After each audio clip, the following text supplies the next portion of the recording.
今日台南市政府教育局的办公室会当看到一个图腾，内面展示着艺术作品。为了呼应学校的环境美学，教育局特别伫办公室设置美丽绽放 at 台南艺术图腾。那其实我们的整个学校强调的是美学环境的营造。那在教育局里面，我们也希望说，我们整个的空间营造部分更能够跟教育来做整合。那刚好我们这个橱窗的部分，它本来就是能够提供一个开放的一个环境美学的展示的部分。头一批作品由二林国小甲明德国中参展，二林国小的学生结合技术甲环境议题，利用资源回收物制作各式各样的鱼仔。明德国中以神奇宝贝为主角，创作各种版画。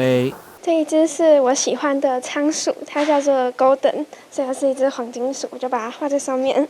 创作就是有很多类型，比如说版画，还有水彩，然后素描之类的。我们所使用的材料就是一些可环保的物品，就是像汤匙、叉子，还有瓶子、杯子那一类的。我想要表达的是，人人拢爱做环保，来保护这些动物，甲咱的未来。